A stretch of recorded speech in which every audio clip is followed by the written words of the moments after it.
শহরের এই বিল্ডিংটিতে রমেশ নামের একটি ছেলে থাকত।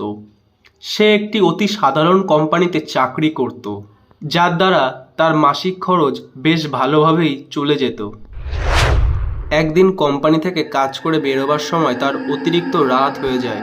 সে বারবার তার কোম্পানির ম্যানেজারকে বলে তাড়াতাড়ি ছুটি চাইবার চেষ্টা করলেও তাকে কোনো রকম কোনো ছুটি দেওয়া হয় না, কারণ পরের দিনই ছিল ভাইফোঁটা। তাই আজ রাত জেগে হলেও তাকে কোম্পানির কাজ সম্পূর্ণ শেষ করেই বাড়ি ফিরতে হতো। একে তো আমাবস্যার রাত, তারপরে এই রাস্তায় একটি জনমানবেরও চিহ্ন নেই।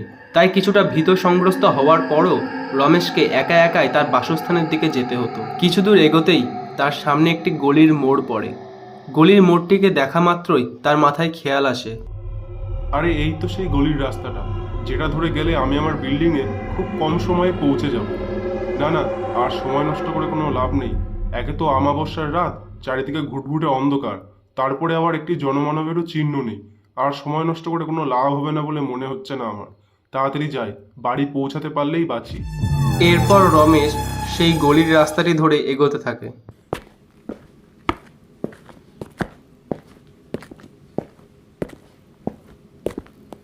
কিছুটা পথ অতিক্রম করার পর রমেশের কানে এক মহিলার মৃদু কণ্ঠস্বর ভেসে আসে।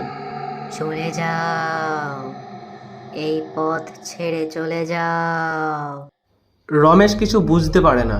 সে তার আপন মনে হেঁটে চলে। কিছুক্ষণ এইভাবে হাঁটার পর পুনরায় আবার রমেশের কানে সেই মহিলার কণ্ঠস্বর ভেসে আসে।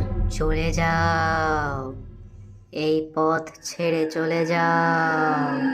রমেশ এই ভয়ঙ্কর কণ্ঠস্বর শোনার পর কিছুটা ঘাবড়ে যায় এবং সে দৌড়াতে শুরু করে। দৌড়াতে দৌড়াতে তার সামনে সেই ভয়ঙ্কর রূপধারী ডাইনিটি চলে আসে।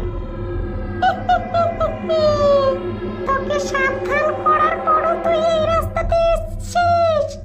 আজ তোর মৃত্যু লেখা আছে আমার হাতে।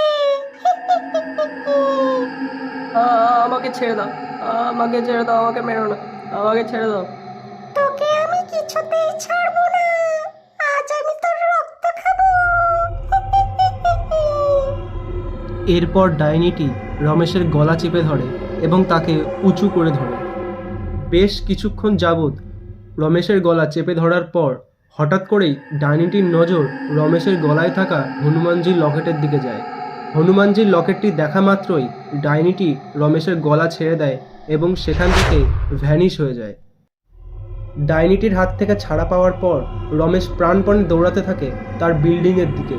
দৌড়াতে দৌড়াতে তার সঙ্গে এক বয়স্ক ব্যক্তির ধাক্কা লাগে। সেই বয়স্ক ব্যক্তিটি রমেশকে এইভাবে দেখা মাত্রই রমেশের কাছে তার এরকম হন্তদন্ত হয়ে দৌড়ানোর কারণ জানতে চায়। কি হে বাছা, তুমি এইভাবে দৌড়াচ্ছ কেন? একটু হলেই তো পড়ে যেতে। আর বলবেন না কাকামশাই, আমার পেছনে একটা ভয়ঙ্কর ডাইনি পড়েছে, তার ভয়েই আর কি প্রাণপণে নিজের বিল্ডিংয়ের দিকে পালাচ্ছি। এরপর রমেশ একে একে ঘটে যাওয়া সব ঘটনাগুলি সেই বয়স্ক ব্যক্তিটির কাছে বলতে থাকে।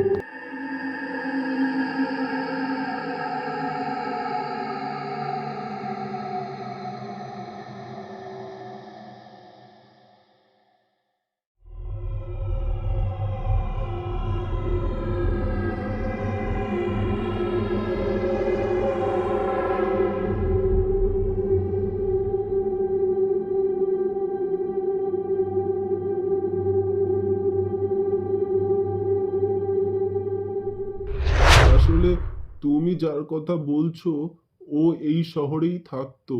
ও প্রত্যেক শনিবার হনুমানজির পুজো করত। ও খুব হনুমানজির ভক্ত ছিল। তার কারণেই ও তোমার কাছে থাকা ওই হনুমানজির লকেটটি দেখে ভয়ে পালিয়ে গেছে। তুমি যেই রাস্তা দিয়ে আসছো, এই রাস্তাতেই এক লরির ধাক্কায় ওই মেয়েটি নিজের প্রাণ হারায়। আর তারপর থেকেই ওর আত্মা এই রাস্তা দিয়ে ঘোরাফেরা করে। আচ্ছা, অনেক রাত হলো, এবার আমাকে নিজের বাড়ি ফিরতে হবে। তুমিও আর রাত করো না, নিজের বাড়ি ফিরে যাও, না হলে আবার কোনো একটা বিপদে পড়ে যাবে। এরপর রমেশও নিজের বিল্ডিংয়ের দিকে যেতে থাকে এবং এই ঘটনার সাক্ষী হয়ে সে নিজের কাছে প্রতিজ্ঞা করে যে এরপর থেকে যত রাতই হোক না কেন সে আর কখনো এই রাস্তা দিয়ে নিজের বিল্ডিংয়ে যাবে না।